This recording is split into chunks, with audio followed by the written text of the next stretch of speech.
오늘 우리에게 주신 하나님 말씀은 마태복음 5장 21절에서 26절 말씀입니다. 제가 봉독하겠습니다. 하나님 말씀입니다.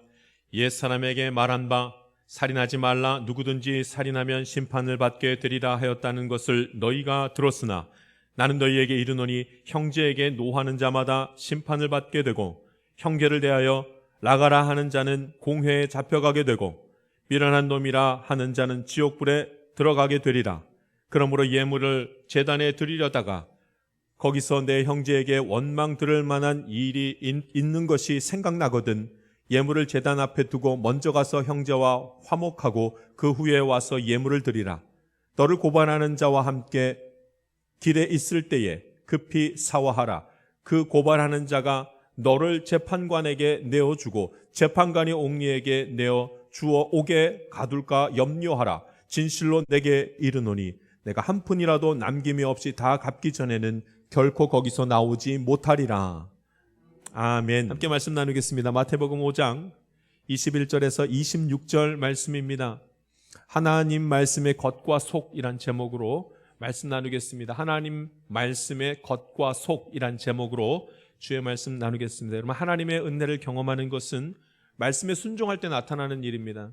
하나님의 놀라운 은혜를 경험할 수 있는 때는 하나님의 말씀에 순종할 때입니다. 근데 여러분, 하나님이 원하시는 것이 무엇인지를 알아야 순종할 거 아닙니까? 입으로만 나 순종하겠습니다. 그럴 수가 없는 것이 뭘 순종하라는지를 알아야 되지 않겠습니까?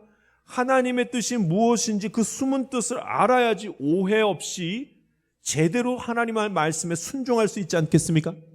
그래서 말씀의 겉과 속을 제대로 아는 것이 얼마나 중요하고 이것을 알 때 하나님의 은혜의 그 세계 안으로 들어갈 수 있는 것입니다.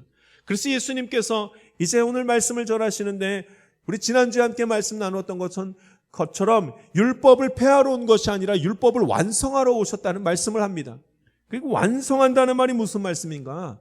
율법은 하나님께서 명령하신 것인데 그 명령하신 것이 인간에게 하신 명령이요. 그 명령을 하신 것의 뜻을 정확하게 알아야지만 하나님 그렇게 하겠습니다 하고 순종하지 않겠습니까? 율법은 말씀의 겉모습이라고 생각한다면 율법을 하나님이 인간을 향해서 그 율법을 주신 속뜻을 알 때에 더 온전한 모습으로 신앙생활하고 말씀에 순종하는 순간 주님께서 주시는 은혜를 저와 여러분이 누리게 되는 것입니다. 그러니까 여러분, 하나님의 말씀에 순종하고 그 뜻을, 그 속뜻을 알게 되어서 주님께 쫙 나아가서 그 은혜 가운데 서는 것, 이것은요 구약시대 대제사장들이 성소를 지나가서 지성소 안에 들어가서 주님 만나는 그 시간하고 똑같은 시간입니다. 오늘 하나님의 말씀이 분별되어서 주님, 내가 주님의 말씀을 깨닫고 순종합니다 할 때에 하나님의 은혜가 각자의 삶의 자리에서 강같이 흘러 넘치게 될 줄 믿습니다. 오늘 그래서 이제 예수님께서 율법은 이렇게 말하나 속뜻은 이것이다 라고 주시는 말씀이 있습니다. 자, 우리 21절과 22절 말씀을 한번 읽어보겠습니다. 21절과 22절 말씀 같이 읽습니다. 시작. 옛 사람에게 말한 바 살인하지 말라, 누구든지 살인하면 심판을 받게 되리라 하였다는 것을 너희가 들었으나 나는 너희에게 이르노니 형제에게 노하는 자마다 심판을 받게 되고 형제를 대하여 나가라 하는 자는 공회에 잡혀가게 되고 미련한 놈이라 하는 자는 지옥불에 들어가게 되리라. 아멘. 나는 너희에게 이르노니, 그러죠. 율법은 뭐라고 말하냐면 살인하지 말라, 누구든지 살인하면 심판을 받게 되리라 라고 말하지만, 우리가 그렇게 들었지만, 그러나 나는 너희에게 이르노니 하면서 속뜻을 이제 얘기하기 시작합니다. 나는 너희에게 이르노니, 이건 굉장히 큰 말입니다. 여러분, 누가 나는 너희에게 이르노니 이렇게 말하겠습니까? 그렇게 말할 사람은 권위가 있고 권세가 있지 않으면 말할 수 없습니다. 제가 여러분 앞에 이렇게 강대상에 서가지고 나는 너희에게 이르노니 이러면 여러분이 당신이 뭔데 우리한테 이릅니까? 이렇게 말할 거예요. 그렇게 말할 수 있는 것이 아닙니다. 아무나 그렇게 말할 수 있는 것이 아닙니다. 얼마나 영적 권세가 있었으면 예수님께서 율법은 이렇게 말하나 나는 너희에게 이르노니 이렇게 선포를 합니다. 사람들이 주변에 있다가 깜짝 놀랍니다. 당신이 누구이기에? 아, 하나님의 아들이시구나. 예수님은 스스로 하나님의 아들이심을 나타내기 위해서 나는 너희에게 이르노니 이렇게 말하면서 율법은 원래 하나님께서 이렇게 명령하셨으나 그 속뜻이 무엇인지 이야기하리라. 말씀의 겉은 이것이나 그 속뜻은 이것임을 내가 선포하며 말하노라 하면서 나는 너희에게 이르노니 이렇게 말합니다. 예수님이 이렇게 말씀하실 때 율법을 폐하려고 하신 것이 아닙니다. 율법, 모세가 받은 율법의 권위를 무너뜨리려고 그 말을 하는 것이 아닙니다. 율법의 원래의 속뜻을 깨달아 인간을 향한 하나님의 원래의 의도가 무엇인지 회복하게 하시려고 이제 이 말씀을 하십니다. 그래서 여러분, 인간이 말씀에 대해서 오해하기도 쉽고 율법에 대해서 오해하기도 쉽고 형식적으로 받아들일 수 있는 이 문제를 완전히 다 해결하는 것을 보게 됩니다. 마태복음 5장, 6장, 7장에 계속 나오는 말씀들이 율법에 대해서 말씀하면서 속뜻을 얘기하고 율법을 얘기하면서 속뜻을 얘기하고 이것이 계속 반복되어집니다. 그 중에 첫 번째가 살인하지 말라 이렇게 나옵니다. 살인하지 말라는 것은 살인하지 않는 것만 뜻하지 않습니다. 그 속뜻이 있습니다. 미움도 같은 뜻이라 이렇게 말하죠. 조금 더 마태복음 5장에 있는 말씀, 뒤에 있는 말씀을 보면 간음하지 말라 이렇게 나옵니다. 실제로 간음하는 것도 큰 죄지만 마음의 음욕을 품는 것이 간음과 똑같은 것이라 이렇게 말합니다. 마음에 관한 얘기가 나옵니다. 맹세하지 말라. 하나님 앞에서 하나님을 두고 맹세하지 말라. 그러나 그것뿐만이 아니라 하나님이 창조하신 그 어떤 것으로도 맹세하지 말라 이렇게 말합니다. 속뜻이 다 다르다는 것이죠. 보복하지 말라. 이 보복하지 말라는 말을 보면 보복하지 말라 했더니 보복만 하지 않는다. 그게 아니라 원수에게 보복하지 않을 뿐더러 원수에게 오히려 더 잘해주어라. 이런 말이 속뜻이 들어있다는 말이에요. 완전히 다 다른 뜻이 마태복음 5장에 나와 있는 이렇게 하지 말라 하는 이렇게 하지 말라 율법에 대해서 하나님이 명령하신 것의 속뜻이 완전히 달랐다는 것입니다. 그래서 그 속뜻을 알아갈 때 우리는 거룩함 안으로 들어갈 수가 있고 하나님의 은혜 안으로 들어갈 수 있고 하나님의 말씀에 순종하는 것이 온전해질 수 있는 것입니다. 할렐루야. 살인하지 말라. 이 살인하지 말라의 속뜻은 살인만 하지 않으면 된다는 말씀이 아닙니다. 살인하면 안 되죠. 근데 그 안에 속뜻이 또 더 들어 있습니다. 그 마음에 미움이 있는 자는 살인한 것과 같은 똑같은 심판을 받으리라 이렇게 말을 합니다. 참 무서운 말씀 아닙니까? 살인하지 말라. 아이고, 그 무서운 걸 우리가 어떻게 합니까? 그런데 그 무서운 것을 어떻게 합니까? 이 죄의 무게가 사실은 미움을 품고 있는 것도 그 죄의 무게가 살인하는 것과 같은 똑같은 죄의 무게를 가지고 있다 이렇게 말하는 것입니다. 사람들은 살인에 대해서 그 살인죄에 대한 것을 보면서 얼마나 그 죄가 깊고 무거운지를 다 알고 있습니다. 아이고 우리가 그런 걸 어떻게 합니까? 그런데 가만 봤더니 미워하는 마음을 품고 살아가는 것도 이와 똑같은 무게라고 하나님 말씀하십니다. 여러분 이것이 우리가 해결이 안 되니까 하나님의 은혜의 자리로 막 들어가질 못하고 하나님의 말씀을 제대로 분별하지 못해서 형식적인 생활을 하면서 멈춰 서는 것입니다. 형식적인 신앙생활을 하면서 멈춰 서게 되는 겁니다. 우리가 하나님의 보좌 앞으로 거룩함 앞으로 하나님의 보호하심과 정말로 이스라엘 백성들이 홍해를 가르는 것과 같은 하나님 홍해를 열어주시는 것과 같은 그런 은혜의 자리에 함께 서지 못하는 것은 마음속에 무엇이 해결되지 못했냐면 말씀에 순종해야 되는 그 말씀 중에 살인한 것과 같은 똑같은 죄의 무게, 미움에 대한 문제를 해결하지 못했기 때문이라 말씀을 합니다. 오늘 저와 여러분이 하나님께서 말씀하시는 말씀의 속뜻을 깨달아 말씀을 멀리 두는 것이 아니라 말씀을 가까이 두고 이것이 나를 향한 말씀인지를 깨닫고 주의 말씀에 순종할 수 있게 되기를 간절히 바랍니다. 좀 전에 읽었던 22절의 말씀이 전부 다 마음에 관련된 것인지 여러분 보이십니까? 나는 너에게 이르노니 형제에게 노하는 자마다, 노는 마음에서 일어나죠. 분노가 일어나는 건 마음에서 일어납니다. 노하고 혈기 부리고 미워하는 것은 그잖아요. 엄청난 죄의 무게를 가지고 있다는 것을 지금 설명하려고 합니다. 그뿐만이 아닙니다. 그런 자는 예물을 제단에 드리려다가도 거기서 형제에게 원망 들을 만한 일이 생각나거든 이렇게 말해요. 그러니까 형제와 화해하고 나서 예물을 드리라는 거예요. 마음을 얘기합니다. 미움의 그 마음이 얼마나 큰지를. 하나님은 형제에 대한 미움은 살인과 똑같은 죄의 무게라고 말씀하시면서 회개하고 돌아와서 예물 드리라는 거예요. 그 무게가 똑같다는 말씀을 합니다. 또 한 가지를 더 말씀하면서 빚이 있거든 먼저 빚을 해결하라는 것입니다. 빚을 주고 갚지 않는 것으로 서로 마음에 미움이 가득한 거 그거 안 된다는 겁니다. 사람을 속이는 거 이런 거 안 된다는 겁니다. 얼마나 죄에 대한 무게가 큰지를 하나님께서 말씀하시면서 여기서 이 문제를 해결하지 아니하고는 하나님의 은혜의 자리에 들어갈 자가 없다 말씀하십니다. 살인이라는 그 살인하지 말라는 뜻이 어떤 의미인지 우리 주님 말씀하십니다.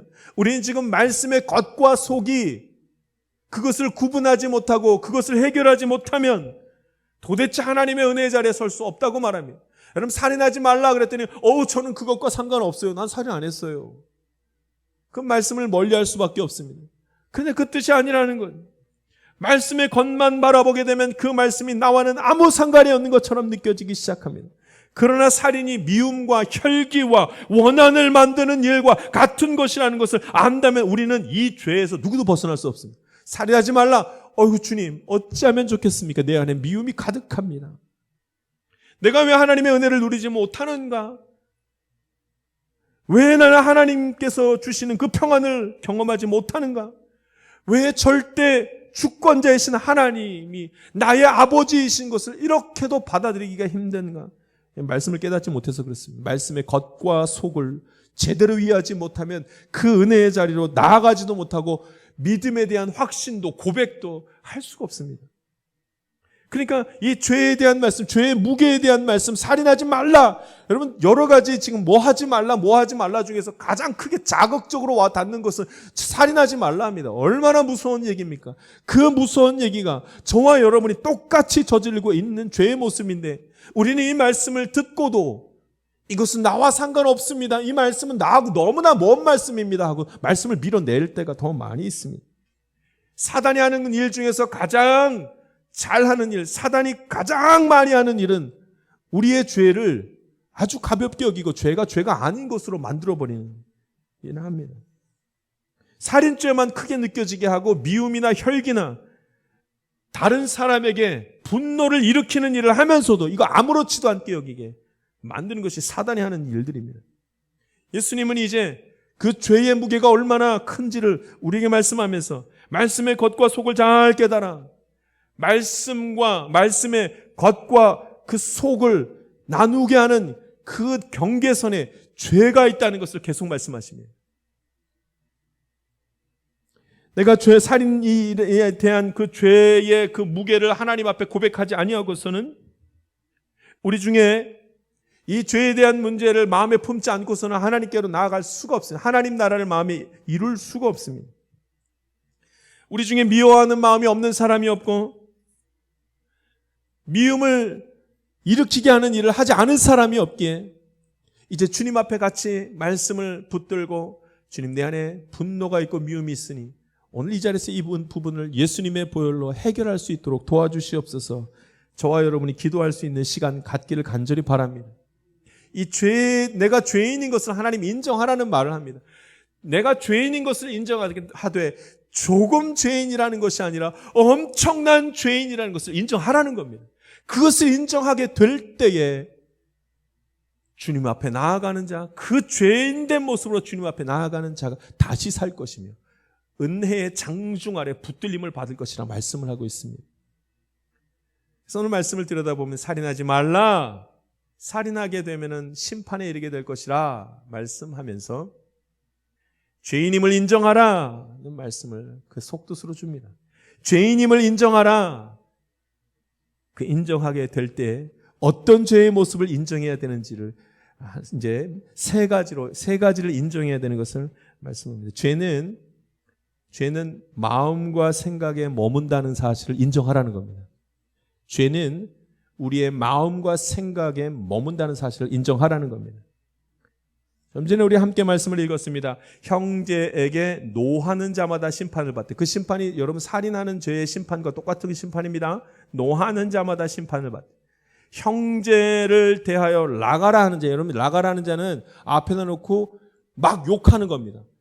욕설을 퍼붓는 것을 라가라고 하는 말을 쓴다는 겁니다. 욕설을 퍼붓는. 그 사람은 공회에 잡혀가게 되고 미련한 놈이라 하는 자는 지옥불에 들어가게 되리라. 아이 뭐 미친놈이라고 했다고 지옥불에 들어갑니까? 지옥불에 들어가게 되리라. 이 죄에 대한 무게를 하나님께서 지금 말씀하십니다. 죄는 마음과 생각에 머뭅니다. 이것을 저와 여러분이 인정하고 죄가 마음과 생각에 머문다는 사실을 깨닫고 이 마음과 생각을 주님 앞에 올려드리는 시간 가질 수 있기를 바랍니다. 23절 말씀도 우리 같이 한번 읽어보겠습니다. 생각에 대한 말씀입니다. 같이 읽습니다. 시작. 그러므로 예물을 제단에 드리려다가 거기서 내 형제에게 원망 들을 만한 일이 있는 것이 생각나거든. 이 죄의 역사가 마음에 품었다가 이제 생각으로까지 올라옵니다. 생각나거든 가서 먼저 화해하고 와서 예배 드려야 되는데 제물을 드리라고 하는데 생각나도 안 간다는 겁니다. 안 가는 거예요. 안 가고 그냥 예배 드리니까 생각나거든 가서 빨리 해결해. 마음속에 있는 것을 해결하라. 우리 주님 말씀합니다. 우리가 악해지는 것은 마음에 있는 것을 생각으로 바뀐 다음에 그것을 지켜 행해야 되는데 지켜 행하지는 못한다는 거죠. 마음과 생각이 얼마나 긴밀하게 연결되어져 있는데 이미 마음은 병들어 있고 미움으로 가득 차 있으나 생각으로 멈춰버린 겁니다. 그러니까 은혜의 자리에 가지 못해. 여러분 우리가 생각이 얼마나 이 죄가 생각 속에 머물러 있을 때 엄청난 일이 벌어지지 않습니까? 죄를 지을 때도 계획하고 죄를 지시지 않습니까? 마음에 미움이 딱 생기면은 그 나의 마음에 미움을 주게 한 그 사람을 향해서 계획하잖아요. 내가 뭐 혼내주리라. 그래서 막 계획을 하잖아요. 마음속, 생각 속으로 계획한 다음에 그 사람을 속여가면서 아주 분노를 퍼붓게 되는 것을 보면 생각이 얼마나 죄 속에 생각이 머무는지 모릅니다. 예물을 드릴 때 먼저 가서 형제와 화목하고 그 후에 예물을 드리라. 우리가 이 생각을 하지 못하게 사단이 막아버리는 것입니다. 그러면 여러분, 저와 여러분이 한 가지 인정해야 될 것, 죄가 마음과 생각 속에 머문다는 것을 인정해야 죄전에서 죄인된 모습을 가지고 주님 앞에 용서를 간구할 수 있는 은혜의 자리로 갈 수 있는 것입니다. 두 번째입니다. 무엇을 인정해야 되는가? 예배 시간은 하나님과 화해하는 시간이라는 것을 인정해야 됩니다. 알고 있어야 합니다. 이것을 알지 못하면은 하나님의 은혜의 자리에 도대체 나아갈 수가 없습니다. 우리는 매주일 예배드립니다. 하나님을 생각하는 시간을 갖는 거죠. 예배드리는 것은 하나님을 생각하게 됩니다. 기억하게 됩니다. 하나님을 마음에 품게 되는 시간이 예배의 시간입니다. 근데 여러분, 말씀이 머릿속에 들어오고 생각 속에 들어오고 마음속에 들어와야 하는데 그 순간에 하나님의 은혜를 그래서 경험하게 되는 것인데 마음과 생각이 다른 데 가 있으면 어떻게 말씀이 들어오면 어떻게 하나님과 화해하는 시간, 죄로부터 벗어나는 시간을 가질 수 있겠습니까? 여러분 예배 잘 드리는 방법은, 하나님의 음성 듣는 방법은 마음과 생각을 정리하는 것입니다. 마음과 생각을 정리하는 것은 내 마음속에 미움이 있다면 가서 화해하고 와서 예배드려야 하나님과도 화해할 수 있다는 말씀을 합니다. 마음이 그렇게 불편하면 불편한 거 해결하고 와야 됩니다. 생각이 너무나도 복잡하면 그 복잡한 생각을 내려놓고 예배 전에 나와야 됩니다. 그래야지 하나님과 화해하는 시간을 저와 여러분이 갖게 되는 것입니다. 서로의 미움을 제거하는 시간이 있어야만 합니다. 그 시간이 없으면 아무리 예배의 자리에 앉아 있어도 아무것도 아닙니다. 아무것도 떠오르지 않습니다. 그럼 교회 안에 예배드리는 가운데 미움이라는 것이 있을까요, 없을까요? 여기 서 있는 저도 미움을 가지고 그대로 가지고 왔으니 부끄럽습니다. 우리가 예배를 드리는 이 순간에도 여기 안에 미움이 있습니다. 여러분 가정 안에 미움이 있을까요, 없을까요? 엄청나게 많습니다. 내가 나를 봐도 내 안에 미움이 있을까요, 없을까요? 나를 향한 내 마음을 보아도 미움이 연해 있습니다. 여러분, 교회가 거룩한 곳 아닙니까? 완전해야 될 것이 교회이고 거룩해야 될 것이 교회인데 교회 안에 아주 미움이 가득합니다. 하나님의 중재가 있고 하나님의 임재가 있는 이곳에 교회 안에 그렇게 미움이 가득합니까? 왜 하나님 그 미움을 다 밀어내고 들어오게 하시지? 그런데 보면 우리 교회는 예배드리는 이 순간에도 미움이 가득합니다. 가정은 나의 가족입니다. 피부치가 함께 있는 것이. 그런데 분노가 가득하고 혈기가 가득합니다. 자주 싸웁니다. 나 스스로 나를 보아도 참 내가 나를 볼 때 나를 사랑해야 되는데 사랑하지 못하고 자책하기도 하고 그렇게 스스로를 미워하게 되고 내가 나를 미워할 때가 더 많지 않습니까? 그렇다면 미움을 가지고 여러분, 이 미움이 우리 안에 가득한데 어떻게 하나님의 자리에 나아가며 예배의 자리에 나아가서 하나님과 화해하는 시간을, 화목하게 하는 시간을 가질 수가 있겠습니까? 이 미움을 가지고서는 이 미움이 살인하는 것과 같은 죄의 무게라고 말씀하시는데 그 심판 자리에 그대로 갈 것이라고 하는데 이걸 어떻게 해결하겠습니까? 여러분, 주님 앞에 이 모습을 그대로 가지고 나오지 아니하면, 주님, 나는 예배가 하나님과 화해하는 곳인데 그걸 나는 인정하는데 나는 여전히 내 마음속에 죄를 가지고 있으니 하나님 나를 용서해 주십시오. 여러분, 이 자리가 그 자리가 되지 아니하면 해결이 안 됩니다. 이것이 해결 안 되면 스스로 나는 죄인이라는 것을 해결하지 고백하지 아니하면 분명히 우리 하나님 필요 없다고 할 것입니다. 예배 드릴 필요도 없다고 생각하고 찬양할 필요도 없고 기도를 간절하게 드릴 필요도 없다고 생각합니다. 왜냐하면 나는 죄인이 아니고 용서받을 것이 아무것도 없으니까. 왜냐하면 나는 해결할 것이 아무것도 없으니까 이 자리가 그렇게 귀하게 여겨지지가 않습니다. 그러나 예배의 자리에 하나님과 화목하기를 원하고 하나님과 화해하기를 참으로 원하는 사람이라면 내가 죄인임을 깨닫고 오늘 예배드리는 가운데 예수님의 이름을 부르는 시간, 예수님의 거룩한 전에 나와서 생각과 마음을 주님 앞에 그대로 다 내놓는 시간, 저와 여러분이 갖게 될 줄 믿습니다. 예배를 드릴 때 겉과 속이 다른 모습으로 그렇게 주님 앞에 나아갈 수가 없습니다. 생각과 마음이 병들어 있으면 아무것도 할 수가 없습니다.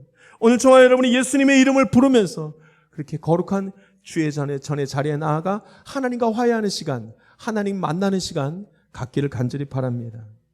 세 번째입니다. 무엇을 인정해야 되는가? 우리가 모두 빚진 자라는 걸 인정해야 됩니다. 이것이 인정되어야 하나님 말씀의 겉과 속을 깨닫고 그 속과 안도 깊숙이 들어가게 되는 것입니다. 우리가 빚진 자라는 걸 깨달아야 합니다.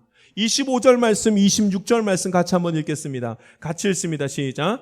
너를 고발하는 자와 함께 길에 있을 때에 급히 사화하라. 그 고발하는 자가 너를 재판관에게 내어주고 재판관이 옥리에게 내어주어 옥에 가둘까 염려하라. 진실로 내게 이르노니 내가 한 푼이라도 남김이 없이 다 갚기 전에는 결코 거기서 나오지 못하리라. 아멘. 너를 고발하는 자와 함께 길에 있을 때에 급히 사화하라. 이건 사과하라는 말입니다. 화해하라 이 뜻입니다. 그 일이 있어요. 화해하는 일이 있어야 하는데 이 일이 있는 것은 화해할 만한 일을 해야 된다는, 돈 다 갚으라는 얘기입니다. 갚으라는, 빚진 자는 갚아야 된다는 얘기를 합니다. 내가 한 푼이라도 남김이 없이 다 갚기 전에는 결코 거기서 나오지 못하리라. 여러분, 이 말씀을 들을 때 나는 해당 사항 없음, 나는 빚진 것 없음, 누구한테 돈 빌린 적 없음, 누구를 힘들게 한 적도 없음, 이렇게 된 말씀이 멀어집니다. 여러분, 이 말씀이 그런 말씀이겠습니까? 속뜻이 있는 겁니다. 여러분, 절대 그런 말씀, 나는 빚진 적이 없어서 나하고는 상관없는 이야기라. 아니요, 그렇지 않습니다. 이 지금 빚졌다는 얘기는 여기서는 돈에 빚진 자라 말하지만 여러분, 성경에서는 지금 그 속뜻이, 다른 속뜻이 있는 것입니다. 돈에 대한 빚진 자도 있겠지만 여러분, 우리는, 저와 여러분이 다 세상의 빚진 자입니다. 사랑의 빚진 자입니다. 시간의 빚진 자입니다. 생각의 빚진 자입니다. 믿음의 빚진 자입니다. 다 빚을 지고 살아간다는 말입니다. 이것을 해결하지 못하고는 그 어느 누구도 결코 거기서 나오지 못하리라. 옥에서 나오지 못하리라. 심판을 받게 되리라. 그 말씀을 합니다. 여러분, 우리가 사랑에 다 빚진 자 아니겠습니까? 부모님으로부터 엄청난 사랑을 받았습니다. 다 갚았습니까? 놀랍게도 그 사랑은 자녀들에게 내려갈 뿐입니다. 다 갚지를 못했습니다. 부모님에게 갚지 못했어요. 우리 다 죄인이란 말이죠. 이 지금 성경에서 하는 이 말씀은 다 빚진 자로밖에 설 수 없다는 얘기를 합니다. 정말로 힘든 사람과 함께 있은 적이 있지 않습니까? 내 시간을 준 적이 있지 않습니까? 내가 너무나 힘들 때 누군가가 나한테 찾아와서 같이 있어주지 않았습니까? 빚진 자 아닙니까? 시간의 빚진 자가 아니겠습니까? 우린 다 믿음의 빚진 자들입니다.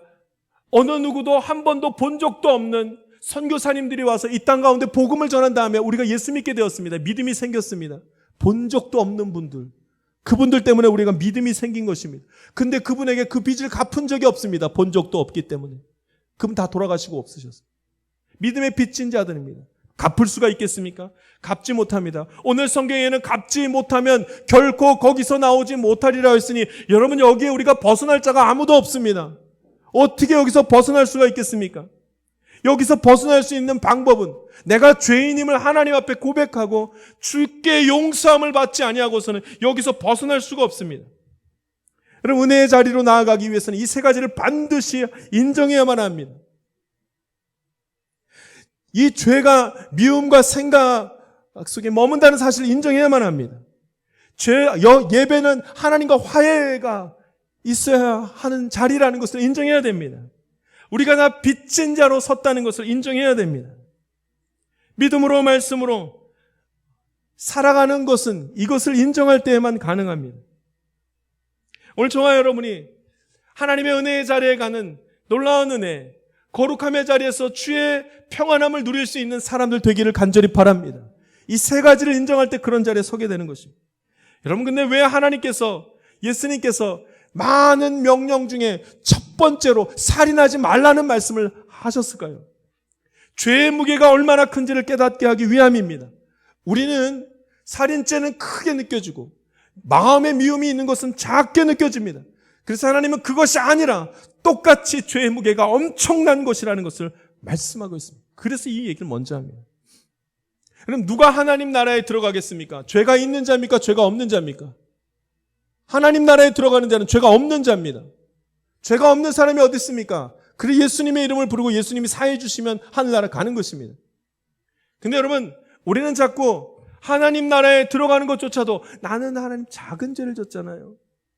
저 사람은 큰 죄를 져서 들어가지 못할지라도 나는 작은 죄를 졌잖아요. 그러니까 하나님 나라 들어갈 수 있겠죠. 이 땅에서도 하나님 나는 작은 실수만 했잖아요. 그러니까 여기서 하나님 나라 좀 이루어 주세요. 하나님은 그렇게 생각하지 않습니다. 죄가 있는 사람은 하나님 나라를 이 땅에서도 경험하지 못하고 저 하늘나라도 들어가지 못하리라 말씀합니다. 그래 어떻게 하면 좋겠습니까? 다 함께 큰 죄의 무게를 가지고 있는 저와 여러분이 어떻게 하면 좋겠습니까? 예수님의 이름을 불러야 됩니다. 죄인임을 인정해야 됩니다. 나 의인입니다. 나 괜찮습니다. 이런 사람은 하나님 나라에 들어가지 못합니다. 그러나 난 죄인입니다. 살인죄를 저지른 것과 같은 똑같은 죄의 무게를 가지고 있는 죄인입니다. 하나님 앞에 이렇게 고백하며 서게 될 때 주님께서 예수님의 보혈로 내 죄를 사해 주시고 회개하는 자마다 그 죄를 사해 주시고 하나님 나라에 들어가는 은혜, 거룩함의 자리에서 하나님 만나는 은혜, 그 은혜를 반드시 허락하여 주실 줄 믿습니다. 하나님의 말씀의 겉과 속뜻을 잘 깨달아 말씀에 순종하며 승리하기를 간절히 바랍니다. 기도하겠습니다. 살아서 역사하신 하나님 아버지, 오늘도 주님의 말씀을 함께 나누게 하시니 감사드립니다.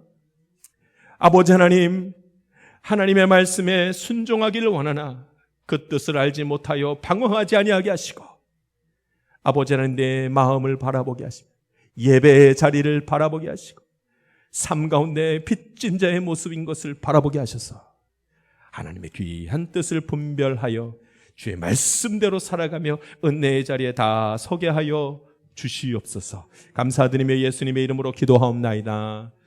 아멘. 세상 가운데로 나아가는 성도 여러분, 하나님의 은혜를 사모하지만 그 은혜의 세계에 들어가기는 어렵습니다. 오직 말씀의 뜻을 깨달아 그 깨달을 때 우리는 하나님의 자녀로서 그 권세를 누릴 수 있게 됩니다. 한 주간 나의 마음이 어떠한지 봅시다. 나의 예배가 어떠한지 바라봅시다. 내가 주 앞에서 겸손한지 바라봅시다. 이 세 가지를 돌아보지 않고는 하나님 나라에 이르는 축복을 경험할 수 없습니다. 살인하지 말라. 이 말씀은 나와 상관없는 말씀이 아닙니다. 미움으로 가득한 나를 알아차릴 수 있다면 주께 도움을 청할 수밖에 없습니다. 이번 한 주간도 의로운 자로서의 모습이 아니라 죄인된 자로서 구원자 예수 그리스도를 날마다 찾기를 간절히 소망합니다. 지금은 우리 구주 예수 그리스도의 은혜와 하나님의 놀라우신 사랑과 성령님의 감동과 교통 충만하시는 총이 하나님의 말씀을 깊이 깨닫기를 원하는 주의 귀한 자녀들 가운데 지금부터 영원토록 함께하기를 간절히 축원하옵나이다. 아멘.